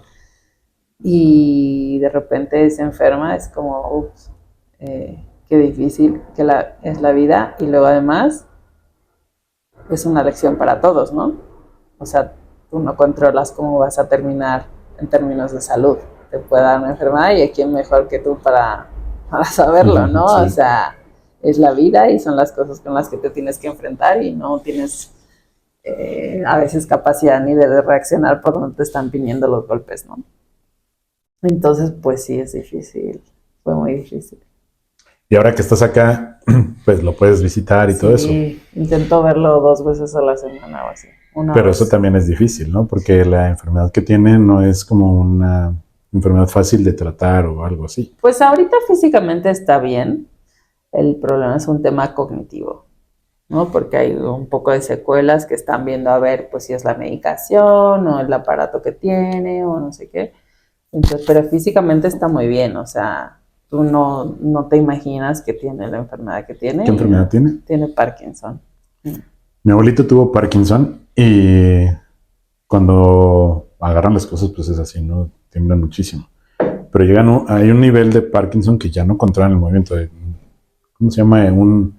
Un boxeador muy famoso que también tuvo Parkinson, que de plano ya no podía sostenerse. O sea, ya el Parkinson había avanzado demasiado en él. No. Mi papá está estupendo. O sea, físicamente tú lo ves. Sí tiene algunas secuelas, pero casi nada. O sea, y lleva ya bastantes años con el Parkinson y está muy controlado todo el tema físico, súper controlado. O sea, no le tiembla, tú no le ves temblar la mano, o sea, nada. En algún momento que no estaba como muy nivelado porque le operaron del cerebro y le pusieron un aparato que emite unas ondas eléctricas en el cerebro que simulan la producción de dopamina. Entonces tiene como un aparato en el corazón que va conectado al cerebro y emite las ondas. O sea, si no hubiera sido por esa operación, la enfermedad hubiera avanzado muy, muy rápido. Claro. Pero está súper bien físicamente. O sea, sí está lo normal, pero que también me pasa con mi mamá, de cuidado con ese escalón, no te vayas a caer, ¿no? De que tú los vas viendo que se hacen más grandes y al final están más vulnerables a todo lo que tiene que ver con el tema del movimiento y corporal y todo eso. Pero está muy bien, o sea, no está así temblando, ni mucho menos, no está rígido, o sea, tiene buen movimiento y así. Es más el tema cognitivo que empieza a haber secuelas como de Lagunas mentales o qué sé no yo. lagunas, no, o sea, no está así de ya no sé quién es, no, para nada. O sea, pero alguna cosita tipo, no sé dónde dejé mi coche, ¿no? Así te estacionas en un centro comercial y no sabes dónde está el coche. Y que hay mucha gente que no lo sabría. Y que al final todos vamos para allá, ¿no? Pero que yo siento como que ha evolucionado más rápido. Ese tipo de cosas así, detallitos. Ese tipo de batallas son las que yo, por ejemplo, cuando quería irme al extranjero, yo tenía miedo. Así de, pues no voy a estar cuando le pase algo a mi papá, a mi mamá, a mis abuelitos. Y pues realmente muchas veces, no sé si esté bien o esté mal, pero muchas veces te limitas por eso. O sea, no creces lo que tú quisieras crecer por eso, por el miedo, ¿no? Y entra también esa expectativa que tienen los familiares de por qué no vino a la fiesta, ¿no? Tenía que yo lo invité y tenía que venir a la fiesta, ¿no? Desde ahí. Y si te vas al extranjero, no vino al velorio del abuelito, no lo quería, ¿no? Cuando no saben que la persona que está de aquel lado está sufriendo y que te enteras de que algo le pasó a tu abuelita, algo le pasó, se tropezó tu mamá o algo, puta, quisiera estar ahí para abrazarle, para decirle, vas a estar bien, no sé. Ese tipo de batallas, te digo, las haces ver muy, pero seguramente allá le sufriste. Yo viví como 3 meses en Canadá y neta, de repente me decían, es que Josué ya está teniendo un episodio. Puta, no, así como, y no puedo estar allá. O, ¿sabes qué? Tu amigo fulano de tal acaba de tener un accidente y está en el hospital súper grave y yo quería estar allá y pues era pues, aguantarte, ¿no? Pero estoy hablando yo de 3 meses. Pues llevas ¿cuántos años? ¿10? Dijiste. 16. 16 años. O sea, en esos 16 años seguramente pasaron muchas cosas como la muerte de tus abuelitos, la enfermedad de tu papá, muchísimas cosas. Y las has sabido librar.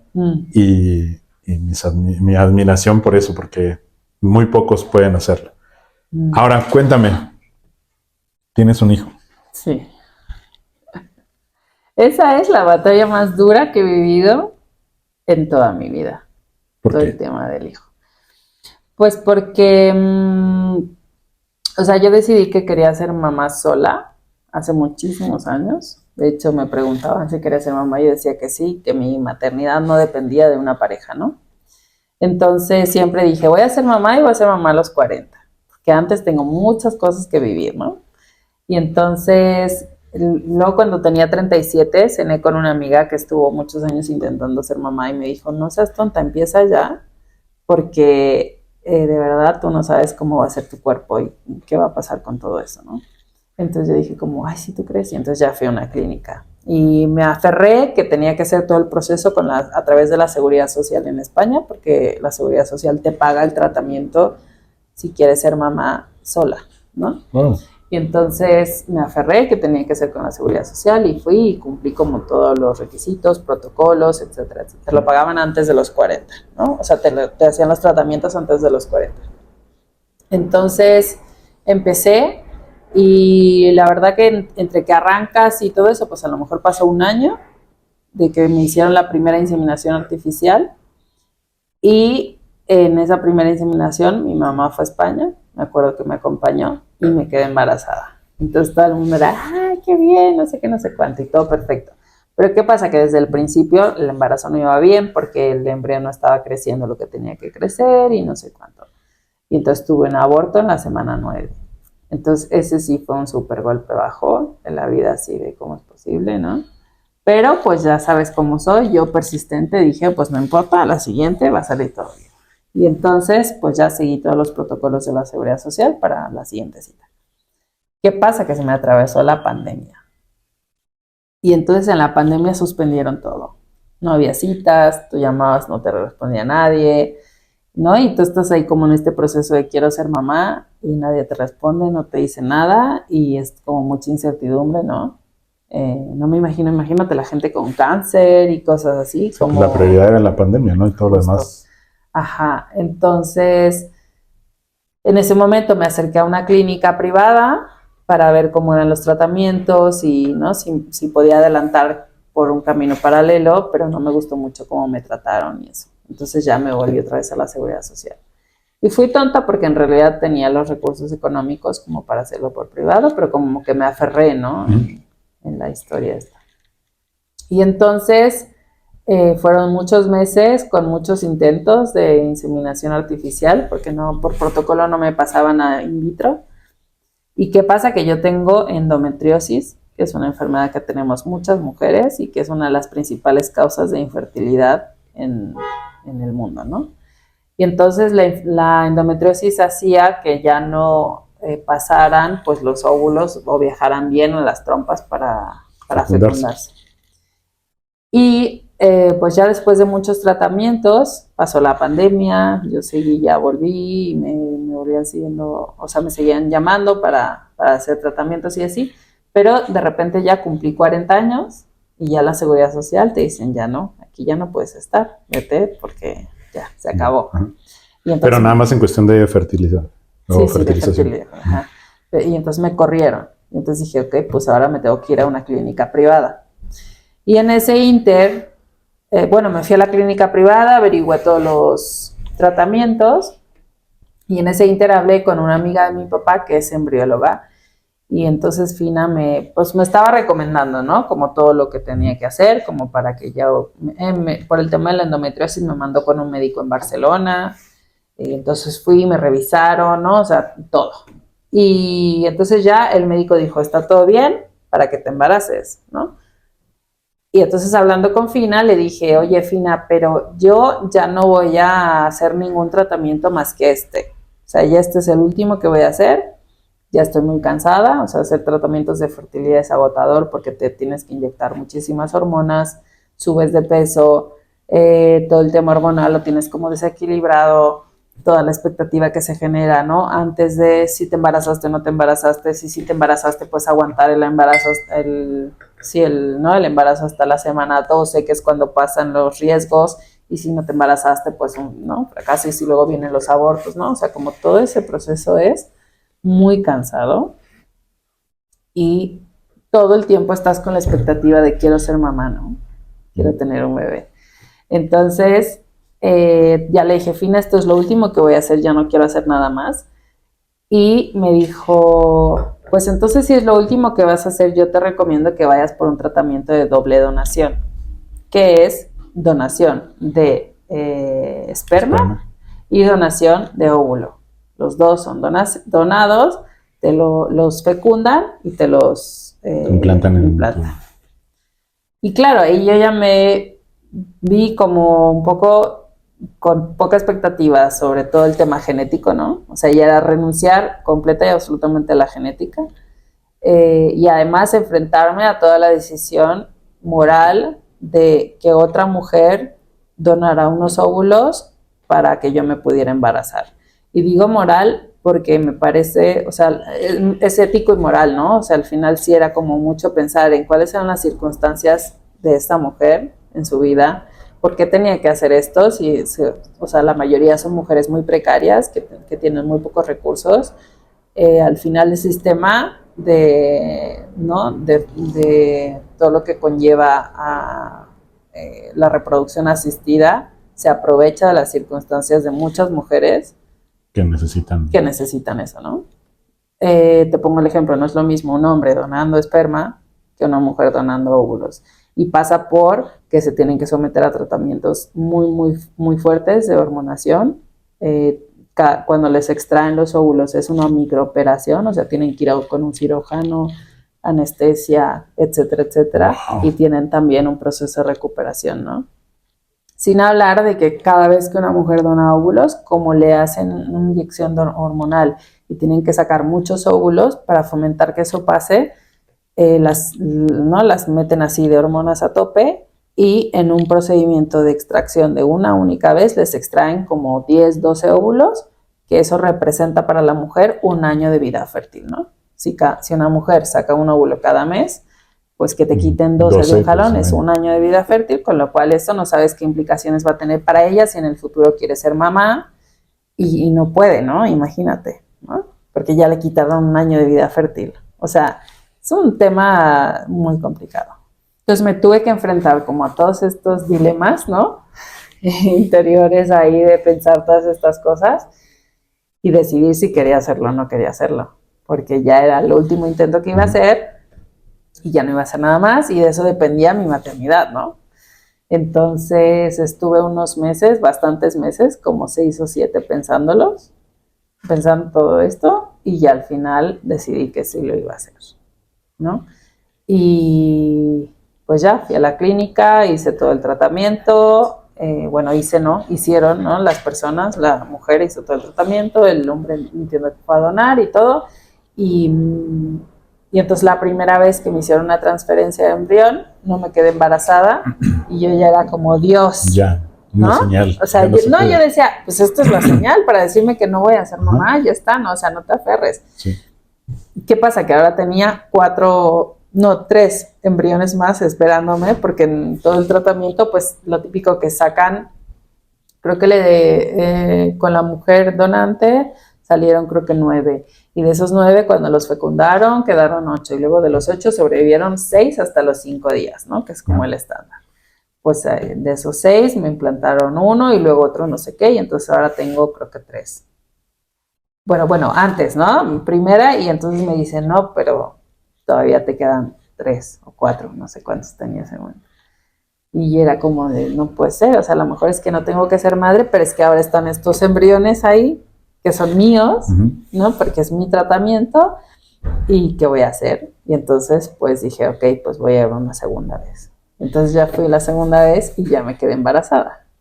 ¿Qué pasa? Que las primeras semanas fue un embarazo de riesgo porque tuve un hematoma retrocorial, se llama, que es que tienes como si fuera un moretón adentro de la matriz, pero claro, el embrión y el espacio de la bolsita y tal son tan chiquititos que un moretón así más grande es como muy riesgoso porque puedes sacarlo, ¿no? O sea, si se mueve un poco la sangre que tienes ahí, o la bolsita de sangre, puedes sacar el embrión, ¿no? Entonces tuve que estar en reposo sin trabajar, que para mí fue como horrible, ¿no? 6 semanas en mi casa así sin moverme casi, ¿no? Vas del sofá al baño y a la cocina, ¿no? Y ya. Pero se logró el embarazo y nada, ahora está ahí Yul, que es un bebé muy bonito, y tengo 2 embriones más que no sé qué voy a hacer. Pues mientras disfrutar a Yul, felicidades. La verdad, digo, yo ignoraba todo esto. Digo, que tú lo viviste, ¿no? Pero ignoraba el tema de la fecundación con este tipo de forma, ¿no? No sé si alguien más lo sepa, pero la donación de espermas, pues la verdad es que para los hombres es sencillo, ¿no? Ahorita que platicaste esto de la donación de óvulos, cuando empezaste a platicar me imaginé, pues igual que a los hombres, ¿no? Tú no me sale ya, ¿no? Y ahorita que dices que tienen que llevar un tratamiento, que las tienen que operar, bueno, hacerles la cirugía, o sea, sí es una batalla tanto para esa persona como para ti. También luchar con la parte ética y moral está complicado. Por eso, nuevamente, te felicito. Eres te admiro, porque no sé cómo aplicar, eres mi admiración, pero te admiro porque es una decisión que no cualquiera estaríamos dispuestos a hacer, ¿no? Tengo amigos cercanos que querían con mucho ahínco tener un bebé. Tengo un amigo muy, muy cercano, de hecho, Victoria, cuando nació Victoria, pues yo estaba como que, pues voy a tener un hijo, ¿no? Pero no tenía como esa emoción, así como que, pues voy a ser papá, ¿no? No me quería esperanzar porque Ana ya había tenido 2 abortos. Entonces ya este tercero era como, pues ya, ¿no? Vamos a ver, no me quiero esperanzar. Afortunadamente empezó a ir ya mejorando, también tuvo este reposo que tú mencionas. Y digo, no es el mismo caso, pero pasó por eso. Y yo estaba como no me quiero emocionar porque las 2 veces pasadas me pegaron muchísimo y esta tercera no quiero, ¿no? Y de repente platico con él y me dice, Robert, pues disfrútalo, aunque tengas que sufrir, güey, pues no sabes si sí va a ser o no, disfrútalo. Tú sabes cuánto yo quisiera que al menos tener esas oportunidades que tú estás teniendo. Y yo, pues sí.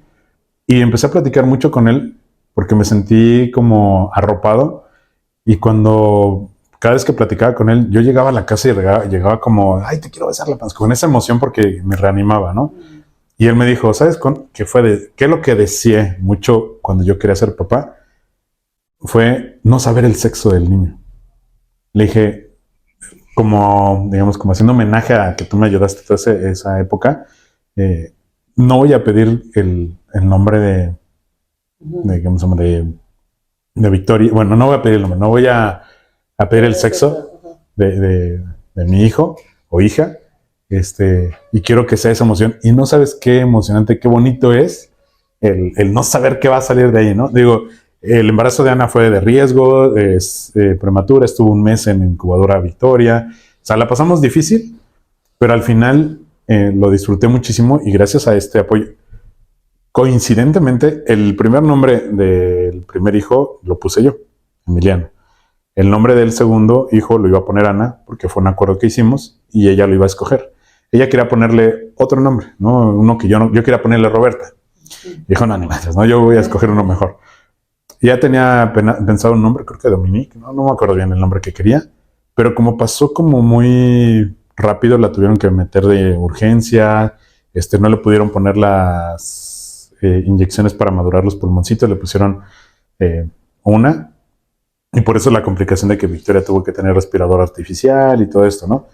Por todo eso que vivió, llegué con Ana y le dije, ¿qué crees? La enfermera que está en UCIN me dijo que ya tenemos que ponerle un nombre porque pues está ahí, ¿no?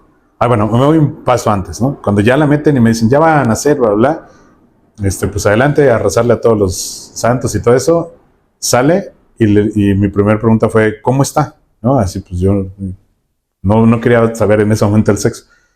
Felicidades, fue una niña. Y fue como de, no, nunca me lo esperé. O sea, yo tenía a mi hijo y el segundo no sabía y fue como, no mames, qué chingón se siente, ¿no? Sentí súper bonito y dije, cuando dijo eso, dije, están bien, ¿no? Dice, pero su hija pasó a terapia intensiva y puta, la emoción, para abajo, ¿no? Pero bueno, no pasó. Llega la enfermera y me dice, necesitan tener un nombre. Y de nombre se llama, le iban a, tenemos que poner un nombre porque tenía ahí RN, ¿no? Y dice, Ana, ya pensé el nombre. Dije, ¿cuál? Victoria. Y, ¿por qué Victoria? ¿Qué tía se llama tía así, no? Dice, no, es que creo que es o sea, está librando una batalla y va a salir victoriosa. Y creo que se va a llamar Victoria, que creo que va a ser honor a su nombre. Curiosamente, la esposa de este amigo se llama Victoria. Wow. Entonces, digo, todo se acomodó padrísimo, estuvo súper bien. Ya después ya le conté a este amigo Alejandro, Alex, que sigue siendo un muy buen amigo. Fue mi jefe y ahora es mi amigo. Pero justo la emoción y todo lo que vives es como muy, muy padre. Y el librar este tipo de batallas, te digo, las cuentas muy bonito, pero todo lo que está detrás sí es sufrirle un poquito. Sí, es intenso. Y ahora, ¿qué planes tienes para el futuro? ¿Qué vas a hacer?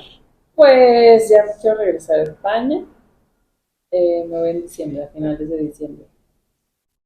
Y no sé, la verdad no sé qué voy a hacer, o sea, quiero disfrutar estar con Yul, tengo muchas ganas de estar ahí en la casa, ¿no? Él y yo haciendo como nuestra dinámica en nuestra casita con nuestros gatos, que tenemos 2 gatos. Y, y pues ya estar tranquila, no sé, disfrutar de estar con él, educarlo y viajar, disfrutar la vida, venir aquí a México de vez en cuando, no sé. ¿Tienes algún proyecto así ya definido que quiero hacer esto en 2 años, en 5 años? No. Estás ahorita enfocada en Yul. Sí. Sí, no sé. Temas laborales, tal vez en algún momento piense en alguna otra cosa. Sobre todo por el tema de la dedicación del tiempo, ¿no? Ahí en España, pues lo que al principio hablábamos del tema de las oposiciones. ¿Qué me ibas a contar? Son exámenes como muy difíciles para entrar al gobierno, ¿no? O sea, ahí el tema de la burocracia no es como a dedo o con palancas, sino tienes que hacer exámenes para tener ciertos puestos, ¿no? Entonces tal vez haga alguna oposición para entrar al gobierno, tienen muy buenos salarios, tienen muy buenas condiciones, tienen muy buenos horarios. Prestaciones. Podría criar mejor a mi hijo, ¿no? Estar más tiempo con él. y estar tranquila y no son los típicos trabajos donde no te corren porque terminas ahí, te jubilas y ya está. Entonces, Aquí en México quisieron implementarlo, se llamaba Servicio Profesional de Carrera. A mí me tocó hacer ese examen para entrar a Hacienda. Sí, está difícil, está todo eso. Y eso ayuda para que no exista este tipo de dedazos y todo eso, porque sabes que la persona que va a entrar es una persona preparada que fue acreditado con un examen, ¿no? Está súper padre. Pues ojalá te deseo mucho éxito. gracias. Pues ya para cerrar, en nuestro podcast tenemos un ejercicio que hacemos al finalizar. Ajá. Este video se va a quedar para la posteridad, se va a quedar en línea en la red y quiero pedirte que me ayudes a hacer este ejercicio. Imagínate que este video en algún momento lo va a ver tu mamá, tu papá, tu hermana, tus sobrinos, tus hermanos, que no platicamos de ellos, y Yul. Entonces, quisiera empezar pidiéndote que les des un mensaje que quisieras que ellos escucharan. Empezamos por tu mamá. Ya sabes que estas cosas así se me dan fatal, ¿eh? A ver, a mi mamá le diría, es muy difícil. Te quiero mucho. Gracias por enseñarme tantas cosas y por ser la mujer que fuiste conmigo y porque gracias a ti soy mucho de lo que soy ahora. Qué bonito. Sí. ¿A tu papá? A mi papá, pues papi te quiero también y espero que podamos disfrutar el tiempo que quede juntos y sanos y bien y felices. Bien. Erika. Erika me enseñó mucho y siempre me enseña, aunque dice que no. Y gracias por estar ahí porque cada vez que lo pido, ella está. Pero hay que pedirlo, pero ella está. Tus hermanos. Mis hermanos, sean felices. Emilio, yo sé que siempre está buscando la felicidad en cualquier cosa y pequeño detalle que haga. Así que eso también me lo enseñaste mucho en mi vida y siempre me lo enseñas. Y Matías nos va a ir muy bien en el futuro porque estamos ahora con un proyecto y nos va a ir súper bien y también ser felices y disfrutarlo. ¿A tus sobrinas? Bueno, sí, a los sobrinos. Dios, es que tengo una familia muy extensa. Pues aprendan, porque la vida está para aprender a esta edad y quiéranse mucho y disfruten y cuídenme cuando sea vieja. Y para cerrar, a Yul, ¿qué le quisieras decir? A Yul, ay mi amor, te amo tanto. Yul es lo más grande que me ha pasado en mi vida y lo más bonito y me voy a cuidar mucho. Ay, ya, no sé. Creo que con esto le dices muchísimo. Él en algún momento sabrá todo lo que tuviste que pasar para que él pudiera estar aquí. Muchas gracias por esta confianza. En el principio me decías antes, fuera de entrevista, hago mucho por ti y siempre lo has hecho. Y desde la universidad, digo, eres muy sencilla, muy humilde, pero en la universidad me ayudaste muchísimo. De hecho, fuiste a visitarnos apenas a la quinta y te dije, yo me acuerdo muchísimo cuando me hiciste el paro con un profesor. Y tú diciendo, yo no me acuerdo, güey. Te lo juro que sí. Y también me hiciste el paro con Sergio, que es el director, y hablaste con él y dijiste, a ver, güey, apóyalo, ¿no? Y siempre viste por mí. Y un día que me agarró la depre también porque mi hermano había sido diagnosticado con bipolaridad, mi hermana con depresión. Y fuiste a verme porque dijiste, este güey tiene algo. Y agarramos la peda y lo que quieras, pero a mí me ayudó muchísimo, ¿no? Y yo te agradezco muchísimo todo ese apoyo que me has dado. Aún estando desde España, siempre has estado ahí. Hoy sigues dándome ese apoyo y creo que Yul tiene una gran madre iba a tener ese gran apoyo. Muchísimas gracias. Sale.